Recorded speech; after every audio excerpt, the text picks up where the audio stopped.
Everyone, great to see everyone coming in. We've had a lot of registrations for this, our final webinar of the 4 on the critical economics of higher education. And our presenter today is Dr. James Robson, who has been the organiser of this 4-part webinar series, where we hope to open up the potential for new economic thinking about the sector. I'll introduce James in a moment. Let me take you through the webinar protocols. Remember that the webinar is being recorded. It'll be posted online on the CGHE website, and that will get you to our YouTube channel. A transcript of the chat function conversation from today's webinar will also be posted on our website. During the webinar, please keep yourself muted unless you're being asked to speak or you're asking a question. There's no need to have your video on either during the webinar, but please do so when asking a question. Now, we recommend using the speaker view command in the top right-hand corner there, so you can more clearly see who is talking at any given time. Now, to ask a question or make a statement following the completion of the presentation by James, please use the chat function. Indicate that what you want to say briefly or your question, and at the end of the presentation, I'll compose a Q&A list on the basis of what's coming through in the chat. So important to come through early with your question or your statement, because people who come in the last 5-10 minutes do quite often miss out, unfortunately. When you're invited in, and I'll send you a warning in the chat through the private channel in the chat just before this, but when you're invited in, please unmute yourself, most important step. Switch on your video and state your name and where you are from. Now, pleasure to hand over to James. And the topic today is agency, purposeful work and economic change, reconceptualising the relationship between higher education and the economy. James is co-director of Oxford University's Centre for Skills, Knowledge and Organisational Performance, SCOPE, a lecturer in tertiary education systems, and leads Oxford's MSc in higher education. He's also a member of the Research Management Committee of the Centre for Global Higher Education and an active researcher in our program, where he's a co-investigator on Project 3, which is about the role of research in higher education and comparison of research assessment in different regimes. He focuses on a broad range of issues in tertiary education, system design, particularly looks at the intersection between higher education, tertiary education, and employment, skills supply and demand, and also builds into his work a continuing interest in social justice and sustainability issues. At this point, I think it's best James speak for himself, and I'm happy to hand over to him. Thanks, Simon. Let me just share my screen here.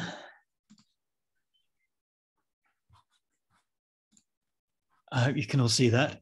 Yes. Excellent. So I just want to thank everybody for being here today. And I really want to thank the other speakers in this mini webinar series on the critical economics of higher education. I've really enjoyed the previous sessions with presentations from Lisa Wheelahan, Gavin Moody and Salman and Moses. I think it's all part of a really rich conversation.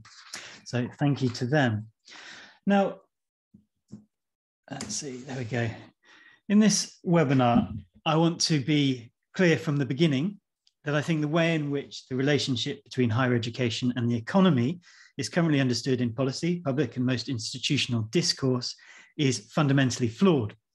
This is a complex issue rooted in the failed promises of human capital theory and the positioning of skills as a policy panacea for enhanced productivity and economic growth. However, it's important to be equally clear that I think the relationship between HE and the economy is important. In my view, higher education does have an important economic purpose and a role to play in the economy, both at the macro level and in relation to students' labour market aspirations. It is not enough to simply talk about the intrinsic value of HE. This does not take into account the aspirations of students and their families, or the complex role education plays in society. Rather, we need to talk about the relationship between HE and the economy, but we also need a better way of understanding this relationship and a better language to describe it. We need something that does justice to the nuances and complexities of the wider political economy of HE, the aspirations of students and their families, the current and future needs of the economy, and the gross and profound inequalities that exist in our society, and all too easily manifest in both HE systems and labour markets. Therefore, in this webinar, I want to attempt to present a way in which I think the relationship between HE and the economy should be understood, and some conceptual tools that will help with that. Of course, this won't be and doesn't aim to be definitive, but I hope it will be a useful contribution to the conversation. This builds on a groundswell of critical work that has, for the last 2 decades, been analysing the flaws in the economic assumptions that have underpinned HE policy. But arguably, this is a key moment to be attempting to redefine the relationship between HE and the economy. The coalescence of a range of social, political, geopolitical, environmental, technological, and economic factors have led to something of an inflection point in both HE and economies around the world. A range of intersectional issues have led to increased discussion about the purpose of HE in HE studies and higher education institutions. A similar range of issues have led to increased reflection on the purpose of business and the purpose of work in general in business and management studies, sociology and political sciences. These issues include digitalization, AI, automation, the pressures to achieve net zero, gigification of work, constraints in the labour market, all accelerated by COVID-19, as well as HE-specific issues related to growth of systems, the prominence of online teaching, and the blurring of traditional boundaries in tertiary education. Discussions of purpose cut across both education and economic domains. And it's this word purpose that I want to focus on in this webinar. My aim is to try and take the critiques of the current relationship between HE and the economy forward and present a new way of thinking about it that hinges on the idea of purpose. The argument is relatively simple, but one that I hope captures nuance and complexity. It can essentially be summarized in the almost tautological assertion that the economic purpose of higher education should be purpose itself. Now, let me unpack that a bit with 2 normative statements. Firstly, the economic purpose of HE is to prepare people for purposeful work.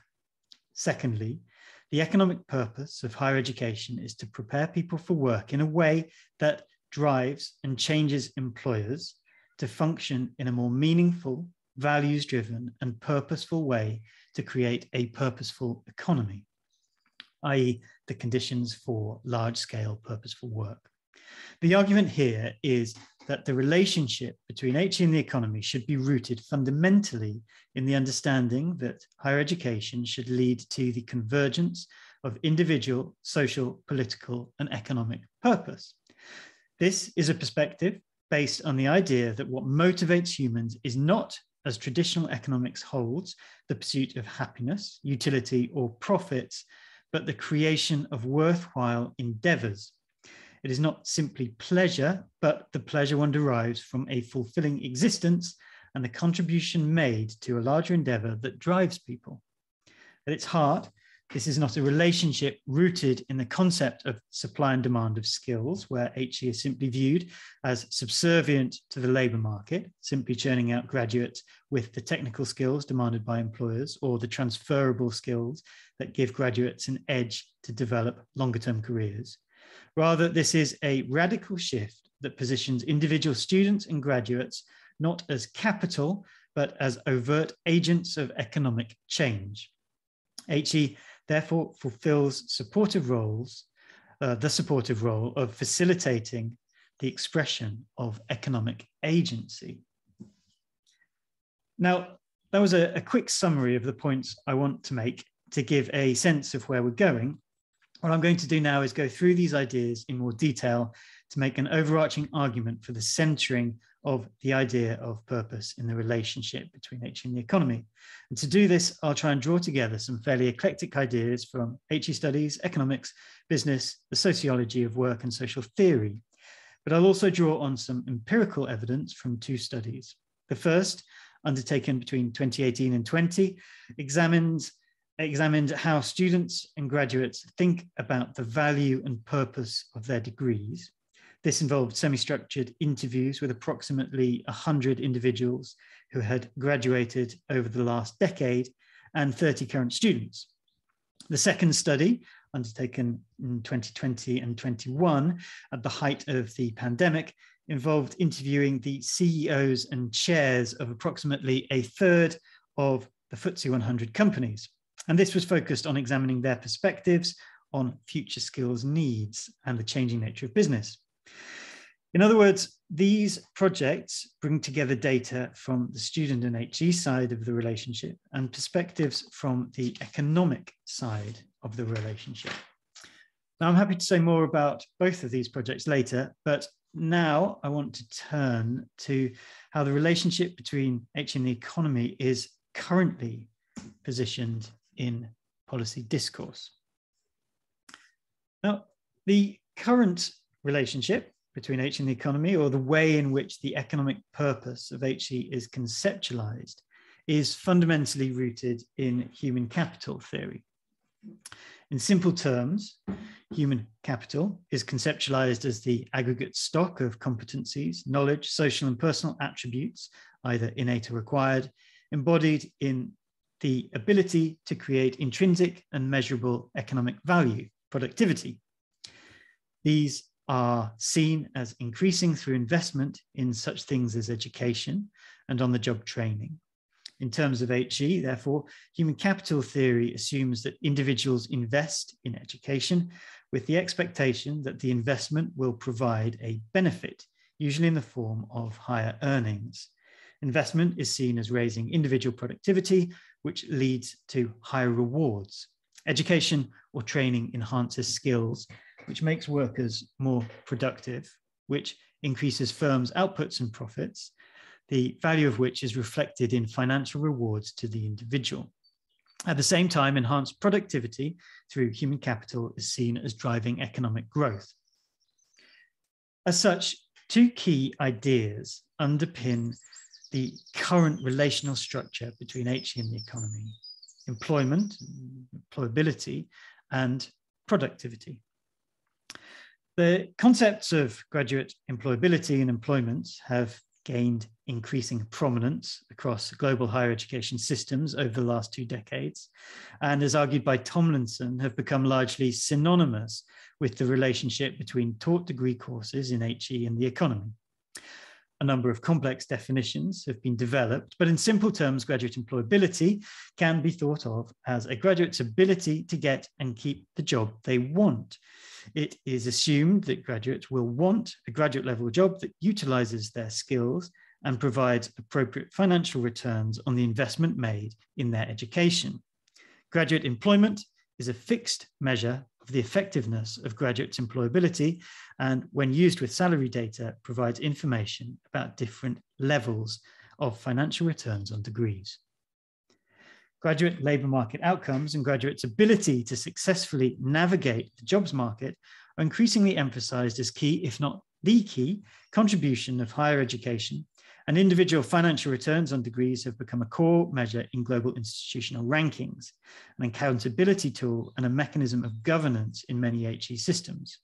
Essentially, there is a linear assumption embedded in the relationship between HE and the economy, rooted in human capital theory, that learning equals earning. Language of employability may represent an attempt to complexify this dynamic, but the relationship ultimately resides in the idea that a key economic purpose of HE is to enhance individual labour market experiences and returns. At the same time, ensuring higher education institutions provide a steady supply of work-ready graduates equipped with the skills demanded by employers has become a significant economic driver of HE policy. In part, This is rooted in the view that there is a relatively simple linear relationship between increasing the level of skills in the population and increased productivity, ultimately resulting in economic growth. This perspective has largely underpinned education and skills policy around the world for the last 40 years. To a lesser extent, growth is also linked with innovation and investment in HE-based R&D in policy approaches, but the discursive focus largely lies in these notions of individual employability and personal financial returns for graduates and skills-based enhanced productivity in the form of macro-level economic growth. Thus, in current policy discourse around the world, HE is largely positioned in relation to the economy in simple terms as a pathway for individual labour market returns in the form of personal earnings and a mechanism for enhanced productivity and economic growth by ensuring that employers have an appropriate supply of skilled workers to meet current and future demands. Now, as I said at the beginning of the webinar, I believe this way, the way this relationship and the human capital theory-based assumptions embedded in it are fundamentally flawed.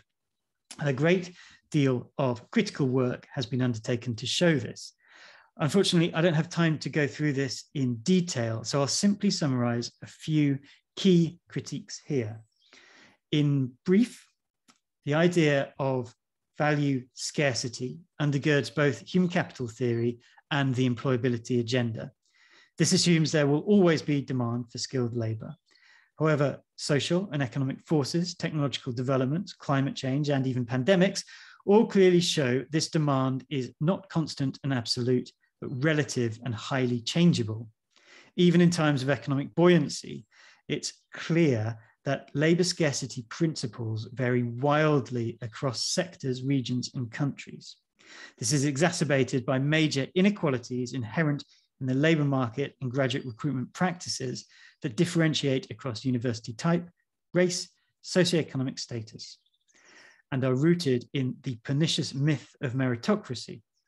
In short, employability is a relative good relative to labour market structures. Similarly, competition for position in the labour market intensifies as the number of graduates increase. As such, within the current conceptual arrangements, the economic value of an individual's employability is in a relationship with their peers. This necessarily puts employability and ultimately their education in tension with system-wide growth and relative to the size of the HE system and peers both within and outside that system. In effect, this all too often means that labour market outcomes are a measure of societal inequality rather than a healthy economy or HE sector. Thus, employability is a relative good, and linear promises of labour market outcomes and financial returns embedded in human capital theory have been shown to be continually broken. Now, the issue of productivity is equally complex. While some explicitly link higher level skills supply with economic growth, work by Holmes and Mayhew suggests there is little statistically significant connection between growth in tertiary education and productivity. They argue that while micro-estimates show some effects of HE on productivity, on average, countries that have shifted towards mass HE do not correspond with faster economic growth. In fact, growth in HE may even correspond with slower economic growth. Keep has similarly highlighted that the relationship between skills and a range of economic performance indicators is patchy, and best results come from holistic policy frameworks that include R&D activity, investment in plant and equipment, and forms of work organization and job design that maximize discretionary space.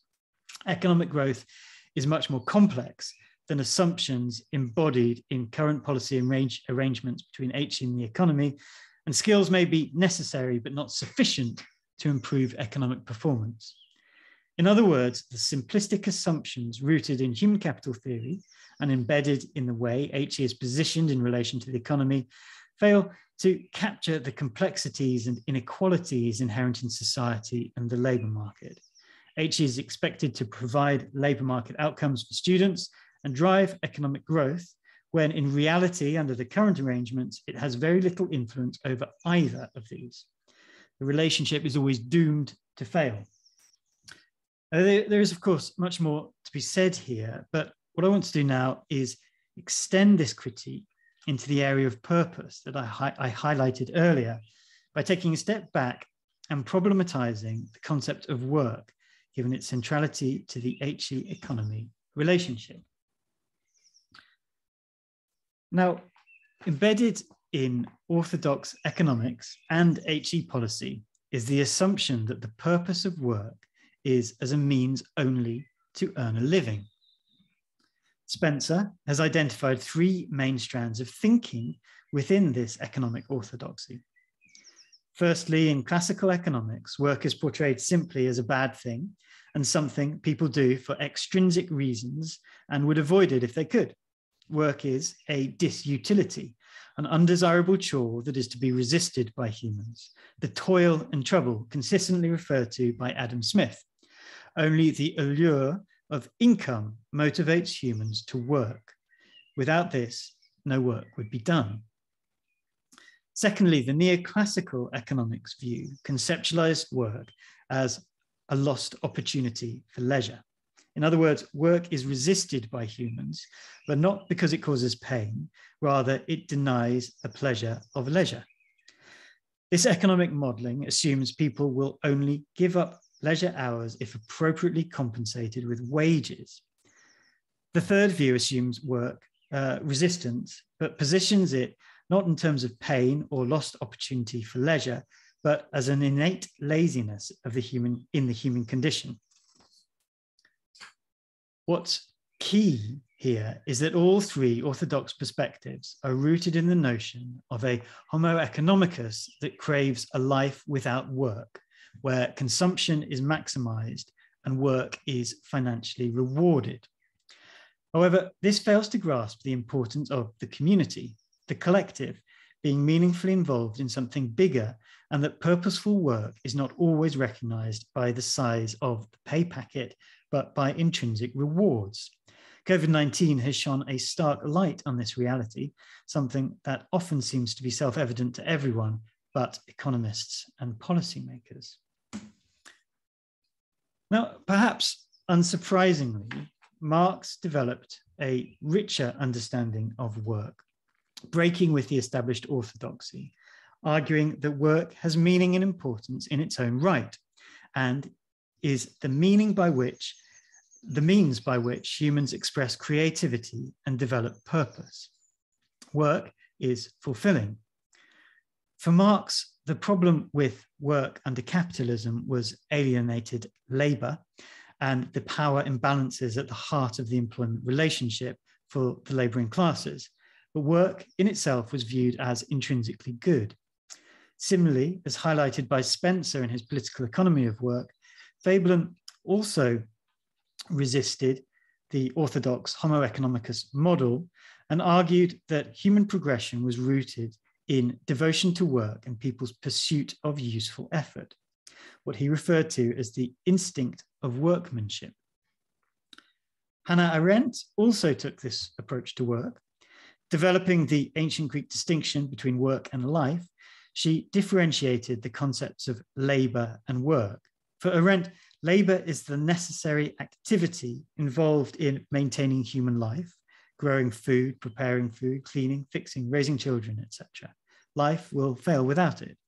Work, in contrast, sets humans apart from other creatures. It is the act of creating something outside ourselves.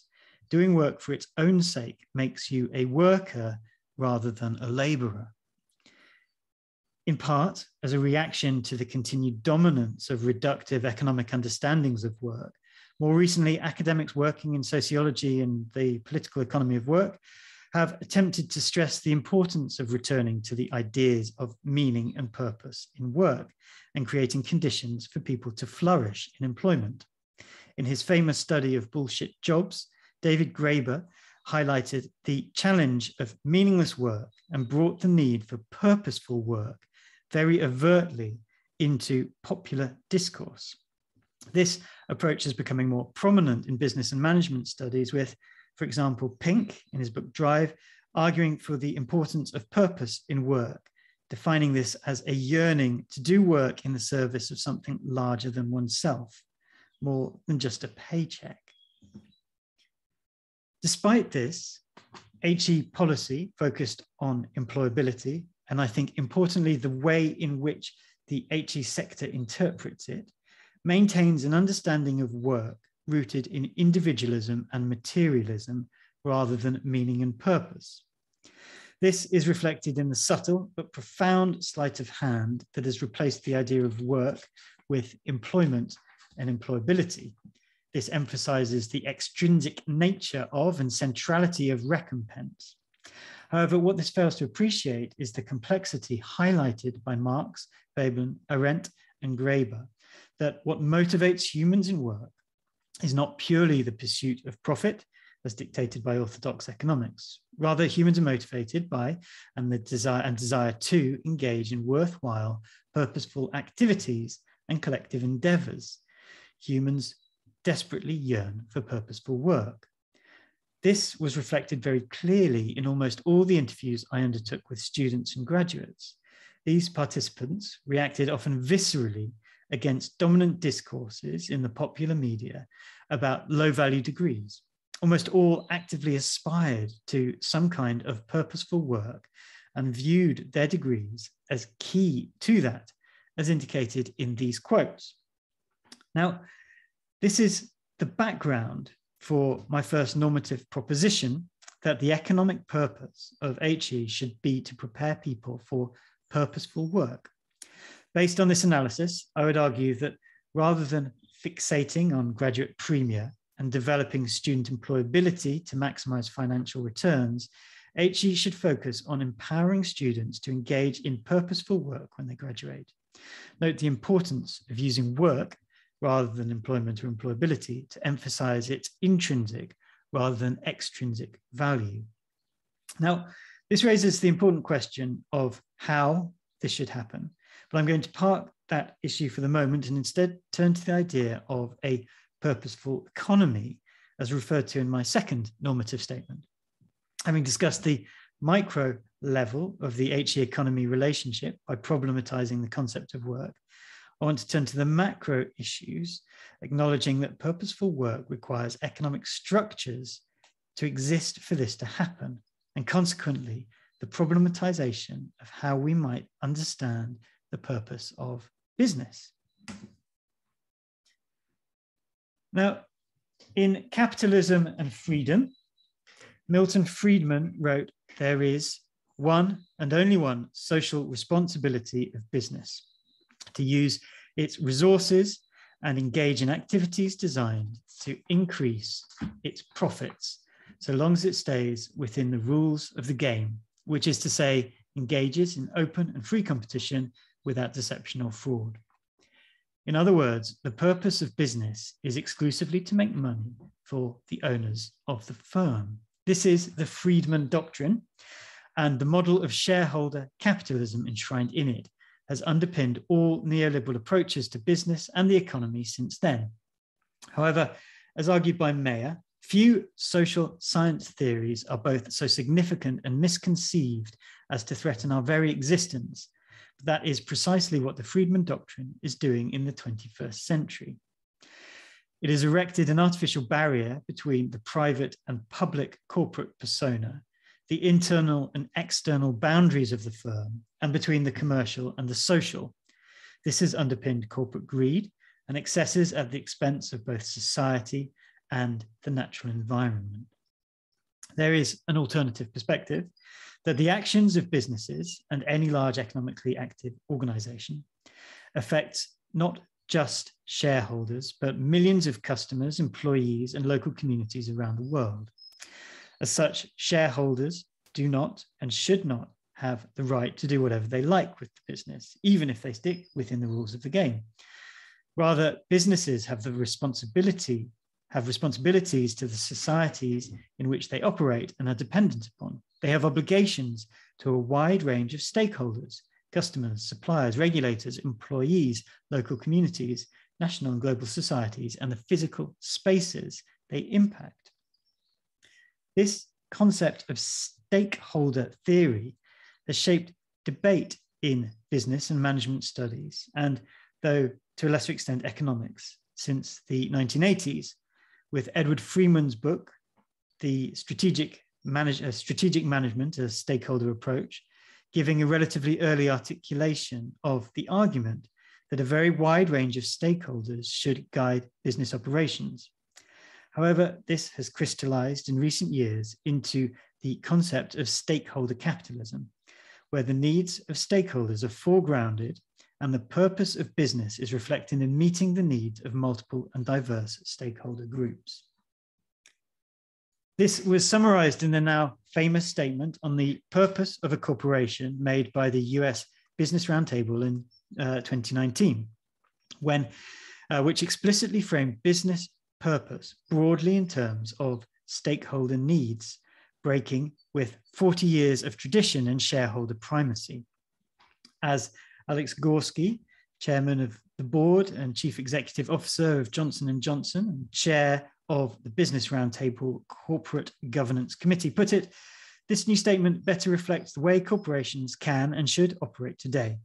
It affirms the essential role corporations can play in improving our society when CEOs are truly committed to meeting the needs of all stakeholders. This shift towards a stakeholder-oriented economic philosophy can now be seen in the raft of reports and commentaries from consultancy firms like McKinsey and Deloitte. In my interviews with FTSE 100 business leaders, the importance of stakeholder capitalism and the changes required to business operations as they become more socially oriented dominated the conversations. As one CEO put it, the membrane between society and business is much more porous now. And so it's imperative that businesses take into account and engage with wider society. This overall move has been referred to in the business and economics literature as purposeful business. This is rooted in the idea that a stakeholder-oriented business is operating in accordance with its core purpose and acting meaningfully and purposefully in a world and in society, manifesting core environmental, social, and governance values and stakeholder values at all levels.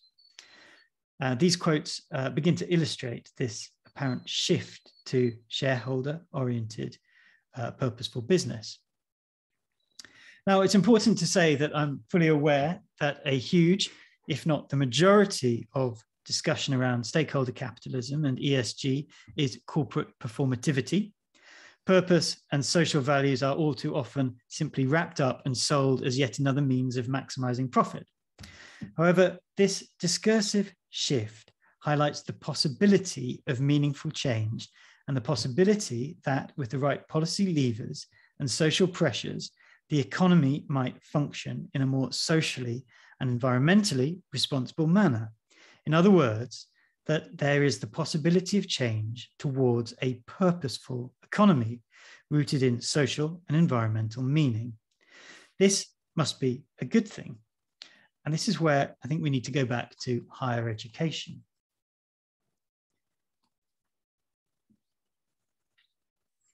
Now, as already alluded to, in order for anyone to engage in purposeful work, the economic structures need to be in place. Subtle shifts towards a purposeful economy suggest this is possible at a macro level, but clearly more change is required. What then drives the change? On this point, the business commentators and the business leaders I interviewed were absolutely clear. As illustrated by these quotes, a new generation of workers and the values they bring to the workplace are forcing businesses to engage more with stakeholders, become values-led, and provide meaning and purpose. In other words, individual agency of the new generation of workers is the driving force behind this kind of macroeconomic change towards a more purposeful economy. Now, this brings us all the way back to the economic purposes of HE.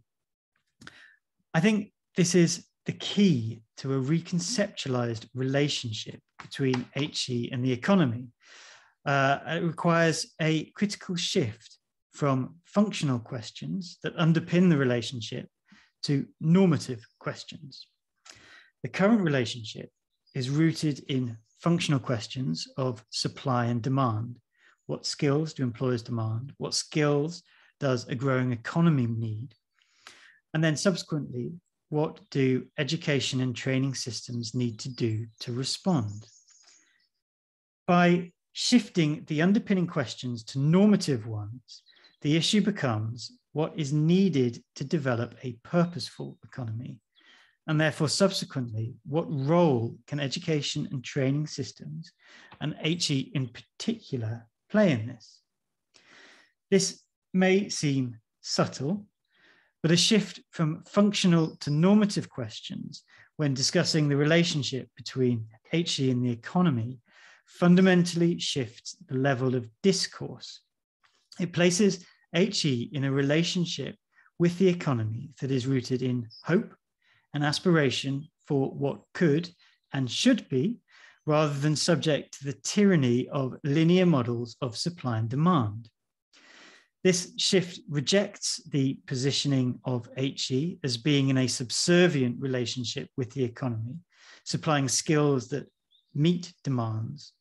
Rather, it positions education and training systems as demanding the economy changes appropriately to meet the demands of society and the next generation of workers.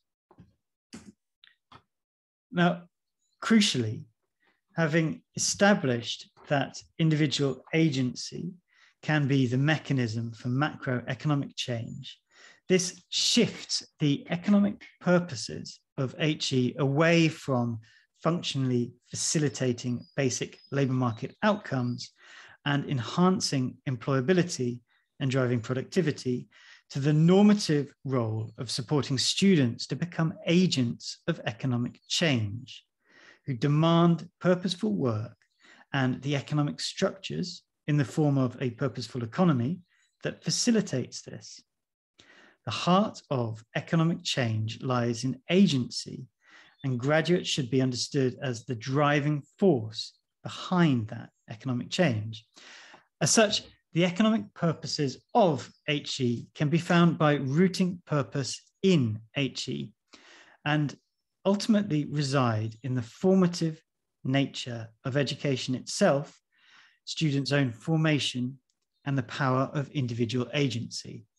And so to conclude, I'll just restate those economic purposes, that the economic purpose of higher education should be purpose itself, and that the purpose should be to prepare people for purposeful work and a changing economy, driving change in business and in organizations to develop a more meaningful and purposeful economy. So at that point, I think I'll stop and hand over to Simon for questions. Well, thanks, James. That's a sort of opened a big door, I think, for us to go through and think about what's on the other side. And it's the beginning rather than the end of a proposition for reforming the sector. I mean, your point about the centrality of purpose and as a way of resetting our understanding or expectations about higher education speaks to the concern that many have in their critique of modernity, especially the sort of capitalist version of modernity, which is said to be emptied out of purposes apart from economic self-interest, and in particular doesn't add up to a social or collective purpose or a moral order, and the absence of those things is costing us dearly on many fronts, from the international to the local. So you do speak to something quite fundamental, this notion that society can have purpose and that higher education can have purpose. So let me ask you a couple of things about that. One is what it might mean in terms of changing teaching and learning. I mean, it strikes me that higher education does, in fact, inculcate in self-forming graduates a sense of the social and relational in lots of ways, but it does so within the disciplines. And the way in which a doctor is prepared for the world is different to the way an engineer is prepared for the world, or a financier is prepared for the world, someone else in business studies. So you've got different values, different notions of purpose, different notions of what society is and what the expert or skilled person contributes to that society. How would we establish a common approach? I mean, I think that when we talk about higher education reform, we tend to think about institutions, but actually institutions don't decide what's taught and learnt, really. It's more discipline-based and often profession and occupation-based. So how would we go about addressing this across the board, if you like? And the other question I wanted to ask is, if you make purpose as the central rubric of higher education, what does that mean for research and the research and knowledge building function? So there's two things. One is, how do you deal with disciplinary variation? And the second one is knowledge and research. Yeah, excellent question, of course. The first, I think, is it refers to the issue of practicalities that I deliberately avoided at this stage in the presentation, and that was largely for time. I cut it out, and maybe I could have said more, but it's ill-formed in terms of the thinking. Now, I think the practicalities of what this means in terms of higher education institutions and disciplinary differences reside with the issue of self-formation. I think this is a language and a conceptual tool that takes us a long way. I think your work in this area, Simon, and other people taking this forward, and our students particularly, is really important here. It provides the lens to understand how students can use the opportunities within higher education systems and institutions to develop themselves into purposeful beings. For me, I think this touches on the implicit critique that I tried to put across, that a simple focus on skills on their own is not enough.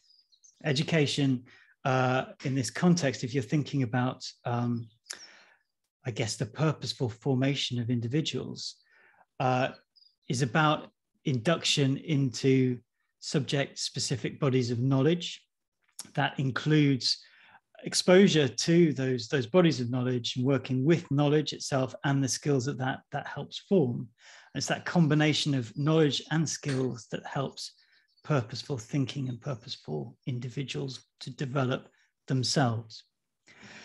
Now, the point about research, I think this is really critical. It's actually a question that I asked Phil Brown and Hugh Lauder in relation to their work on the death of human capital. Where does research, issues around innovation sit in this relationship between higher education and the economy? And the reality is that I haven't touched on it in this. I think it's critical and possibly one of the more profound spaces that doesn't get enough attention. The reality is that the policy space is fundamentally focused on students, and the policy discourse frames, I think, the relationship between HE and the economy in those terms, in the terms that I suggested, in terms of employability and employment and skills-based economic growth. And so that's the level of discourse that I took this talk in. To take this in terms of research, I think is really important. There's two things to think about. There's research students who I think demand purposeful work, both in terms of university and out of it. But then there's the broader issue of innovation and research and development, which drives or can drive economic growth. And I think that does need to be incorporated into this kind of thinking. I think there's something to be said to extend the debate for purposeful research. And I don't know if she's here, but our colleague Alice Wancher would probably advocate for this in terms of values-led research, values-led research ecosystems, and adding the word purpose into that, I think would be really beneficial. Thanks, James. We had total silence from the webinar audience. They were all listening. And then when you finished, the questions came flooding in. So what I'm going to do is take them in brackets, because we've got not much time left and a lot of people putting forward interesting questions and ideas. So Johnny Rich asked me to ask his question on his behalf, and his question was about differences between disciplines. And I think you've covered that pretty well. So we'll pass now to Ashmita Randhawa. Ashmita, are you there, please? I am. Can you hear me okay? We can, yes. Go ahead. Excellent. So James, I know you've referred to sort of employability and wanting to build employability. What role can ET practically play in building those sorts of skills? James, before you jump in, I'll bring in a second question from Sarah Honeybone at this point. Sarah, are you there, please? I am, yes. I was just interested in the practical steps. So, I mean, the theoretical side of it is always very interesting. But in terms of practical real world, what can policymakers and universities do to actually kickstart this cultural shift? Okay, James, you've got those two questions from Ashmita and Sarah. Excellent, thank you. And just, I think it's important to highlight that Ashmita was one of the authors of a report that came out of one of the pieces of research that I referred to, the interviews with CEOs and chairs of FTSE 100 companies. And that report can be found on the Scope website called Storycraft, which unpacks narrative skills and a narrative approach to business. But the issue of employability, I think, is tricky. I almost am tempted to say we need to abandon the word employability. I think it's problematic. It takes us down difficult pathways, and while I can see that it's useful as a broad way of framing relationships between education and training and work, it runs the risk of stripping knowledge from skills, because all too often when we talk about employability, we're talking about lightweight transferable skills. I think Paul Ashwin's work on this is really good. His criticism of employability skills devoid of content, decontextualized from knowledge is really useful. So I don't know, I'm mixed on this. I think there's some utility in the concept, but I may be coming more and more round to the idea that we need a better vocabulary to talk about that encapsulates or overtly encapsulates knowledge and skills. And maybe employability is too tarnished. I'm open to debate on that, very open to debate on that, of course. But you know, off the top of my head, that's sort of my my gut reaction right now. In terms of practical steps, I think this is a really important point, and there are maybe a few things that institutions and policymakers can do. To begin with, I think there needs to be an absolute overt rejection of simplistic measures of employment as a definition of quality for higher education. That is clearly the first step. So just saying whether somebody is employed and how much they earn, which underpins too much of policy-based regulation. It underpins in this country the push towards the TEF. It underpins the policy discourses around low-value degrees. I think there needs to be an absolute a sector-specific rejection of that from higher education. That's easier said than done. We can all try and reject that as best we can, but if you're being regulated on it, then there's not so much you can do. But there are subtle pushes that can be made, And I think taking an overt and deliberate step away from a trend that is taking place within higher education institutions to focus overtly on issues around employability, on focusing on transferable skills and short-term labour market needs, rather than on what I think perhaps maybe others would see as the core process of higher education or education in general, which might be knowledge and formation. So moving away from this sort of subtle and I don't know, iterative stripping of purpose from education and replacing it with these sort of short-term skill-based approaches. I think that's a very clear step that could be taking place at a management level and is probably the first thing that needs to be done. That's how some of the theoretical discussion could be implemented into practice.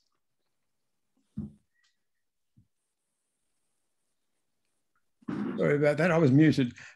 Thanks, James, for your responses to Ashmita and Sarah. The next question is from Chirito Pizarro, and Chirito's asked me to ask the question. The question is, what would purposeful work be for those in the humanities? And I know you've thought about this, James, so you'll be ready for an answer on that one. Brian Maguire is our other question in this bracket. Brian, you all ready to come in? Sure. The evidence of students seeking meaningful work or a sense of agency, as you found in your interviews, to what extent is that something that they've already brought into their higher education experience, as opposed to being developed either within the institution or in the interplay between the institutions and the part-time jobs that they have to take on board to fund their time in higher education? Okay, James. Excellent questions, I think. So let me talk about the humanities first.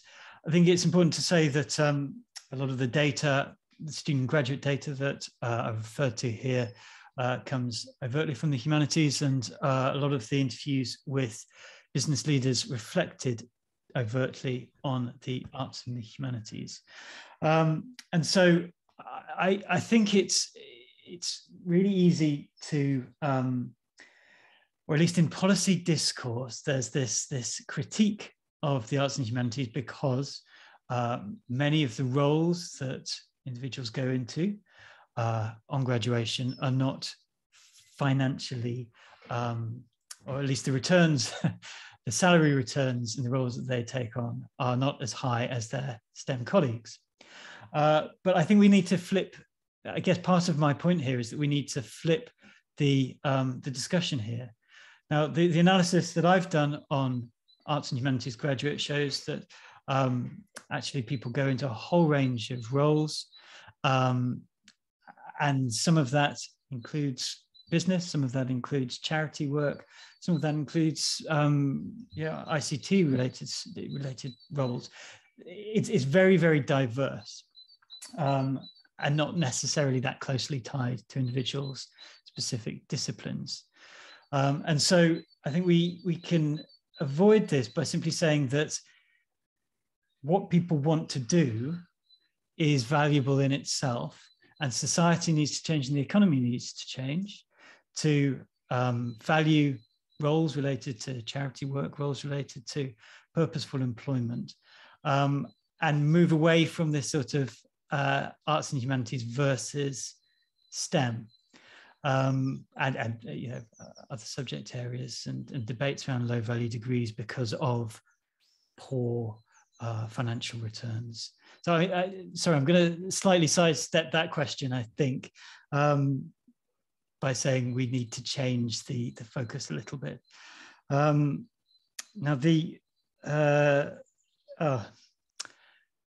I didn't make a note, Brian, about your question. Could you just briefly remind me what it was? It was about whether students develop this orientation to purpose and work during their studies, or they bring it to higher education. What's our role in developing this affect and this normative orientation? I think that's the question, Brian. Was that right? Yes. Excellent. Yeah, and I think this is a really important question. And I think part of what I was trying to suggest in this argument was that it's an innate part of the human condition to want purpose in our lives. And that comes to purpose in our work. And work, I think, should be purposeful. Now, I'm not saying that all work is purposeful, because clearly it's not.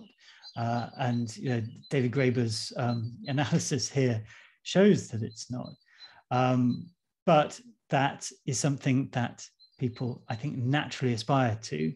So they bring it to, so students do, I think, bring it into their higher education experiences.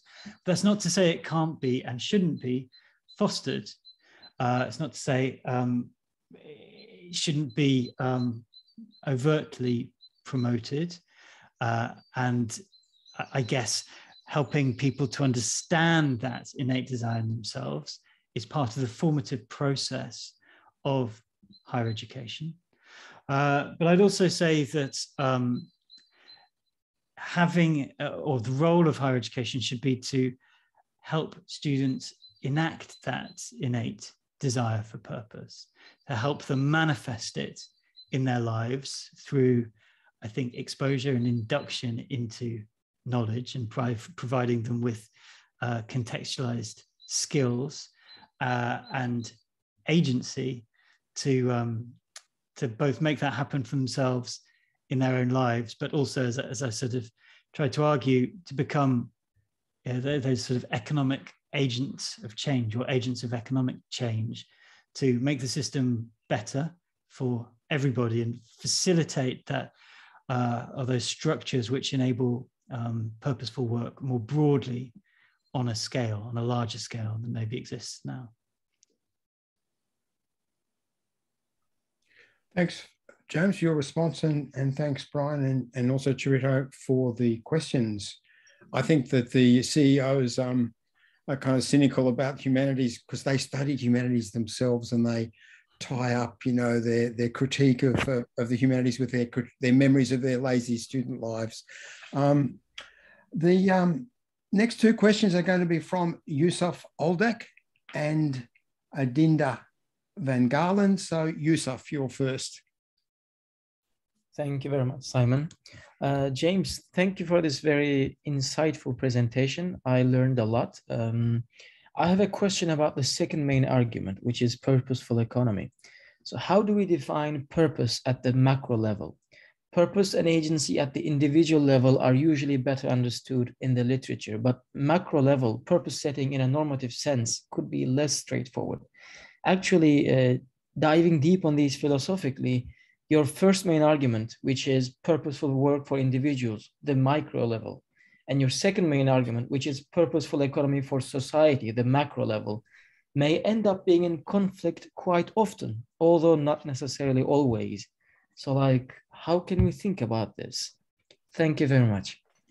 Yes, that's a fundamental dilemma. Adinda Van Garland, please. Yes, hello. I'm afraid my camera doesn't work. Can you hear me all right? We can, so speak. Okay, good. Yeah. Yes. So I'm actually both a researcher and a policy advisor. And my question is more related to how can I use this research for policy development? And I was wondering in that sense, how we as a higher education institution can view this relation between purposeful work and values and norms. So to what extent is the concept of purposefulness related to values and norms? And then who determines what purposeful is and what is not? Very good. Yeah. Maybe let me answer that question first, and then I'll come back to Yusuf. But both really good questions and important, and maybe areas that I think require more thought. So the issue of who determines what is purposeful, I think, comes down to individuals, and so maybe this touches on Yusuf's issue of tensions between individual purpose and macro level purpose. But for me, I think who defines purposeful work is the person doing it. So if, as I've sort of tried to argue, the innate human condition is a desire towards purposeful endeavors, as Aaron sort of would argue, the creative endeavor of something larger than oneself, something outside oneself, then the person who defines what's important there is the person doing the work. And so I think that that is where this issue of agency comes into play. It's empowering, therefore, at a practical level, I think, individuals to understand themselves as a primary function of education, and the educational endeavor should be to help people to become reflexive, agentic individuals. And by doing that, they probably, I guess, understand what purpose means for us, for ourselves. And I think it's probably worth celebrating diversity and acknowledging that purpose is going to be different for each person. And that probably comes all the way back to the issue, actually, of disciplinary difference, that purpose will vary, and the ways in which we enable people to become self-reflective individuals will vary based on different disciplines.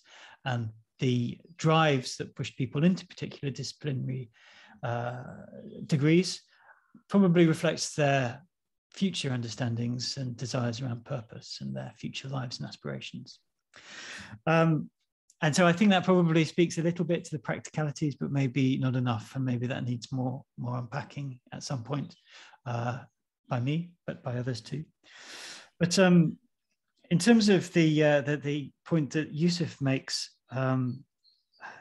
defining purpose at the macro level, I agree. This is maybe harder to do. It's all potentially quite vague. But I think what I tried to do was root that definition here in an understanding of stakeholder capitalism. Got a profound difference. But this idea that the barriers between business or economic actors and institutional actors are permeable with society, that the role of large-scale economic actors is much broader than is currently conceptualized under shareholder capitalism. And that businesses, let's talk about businesses because they're just easier to talk about, although I acknowledge that there are other really important institutions and actors at play here. But the businesses engage in a much more permeable relationship with society, and the purpose that they employ is not purely based on financial capital. It's based on other forms of capital, but also other kinds of goods. And I don't think that that's absolutely absolutely alien to the fundamental workings of most businesses, that they do engage in a much more broader social function and purpose. And so I think that that's where that macro level concept of purpose resides. It's in that sort of engagement with society and a broader conceptualization of stakeholders. The issue of tension, I think, between the individual and macro is I suppose the classic tension between structure and agency, and that's probably something that we haven't necessarily got time to unpack here. Yeah, they're big issues, aren't they? Last bracket of questions. We're letting this run a little bit over the hour because it's good to be able to pick up all of the strands of discussion. Hussein Al-Mamari has asked about agency, James, but I think you've answered that already in your last answer, in fact. So I'm going to bring in Astrid Favela and Sisanga at this point. So first, Astrid. Hi, James. Hi, Simon. Thank you for this enlightening presentation. My question is really quick. I was wondering whether these new lenses that you have crafted can also be applied to the theme of long life learning or reskilling. Thank you. Thanks, Astrid. And the final question, C. Sanger. Yes, hi. Hello, James. I'm from London South Bank, by the way. We've talked a lot about disciplinary bodies of knowledge, but there's the related issue of professional bodies of knowledge, and in particular, the kind of professional accreditation of curricula, particularly, say, in the management area, or more specifically, the accounting and finance area. And this is, I think, is to speak to multiple different agencies and multiple different stakeholders, to use your word. So how to engage with this larger critique of professional bodies of knowledge, which I suspect is sorely needed. James. Thank you. And actually, I think these two questions complement each other really nicely. They're sort of touching on similar things, because the professional bodies of knowledge in this wider space brings us to the issue of reskilling in a sort of lifelong learning tertiary system. And I agree with both of you that there needs to be some probably much more profound thinking. Some more thinking needs to take place here. Now, I don't know if you noticed that I was, Simon introduced me as somebody who researches tertiary systems, but throughout this presentation, I was very clear to only refer to higher education systems. That was deliberate as a way of sidestepping this issue, essentially, sidestepping the issue of vocational education and training. Okay, both in higher education, but in tertiary systems more broadly, that encapsulate lifelong learning. And I think the wider stakeholders, including professional bodies. I think that there is some conceptual work to be done here, and that a lot of the arguments can still be made in relation to reskilling and tertiary systems, but there are nuances that need to be brought out much more clearly, because there's a probably much closer alignment embedded in VET at tertiary level than there is in sort of the quite focused discussion around higher education and higher education policy. So I do think that needs to take place, but I'm not going to try and do it now in the next minute. James, I think we've reached the end of the webinar, and I want to congratulate you on such a fine presentation and such a thoughtful set of issues and points that you've raised. Certainly this will help us to think differently about higher education and the economy, and that's what the whole series was designed to achieve. So we're looking forward to the working paper version of this excellent argument, and I think to continue the conversation about higher education and the economy, both at the CGHE conference on the 24th and 25th of May and in subsequent webinars. We will return to, I think, a special series on higher education and the economy, a critical view of it, later in our webinar program, perhaps in the next Northern Hemisphere academic year. Our next webinar is not taking place until Thursday the 21st. We're taking a short break because of Easter, and there'll be no webinar this Thursday or the following Tuesday. But next Thursday, a week, that is 9 days' time, we'll be back in business, and our webinar then is going to be led by Ellen Hazelcorn, and it's going to discuss the book that she and others have prepared on rankings, the 2021 Edward Elgar Handbook on University Rankings, and what an important topic and what an important and expert we have to present that in Ellen Hazelcorn. She'll be joined by Leslie Chan from the University of Toronto, Scarborough, and George Chen from Harvard University. So we look forward to Thursday week to the business of ranking, publishing, and data analytics. Thank you again, James. I don't need to say to you, you'll be very welcome back, because you know that, and you will be a continuing participant in our webinar series, of course.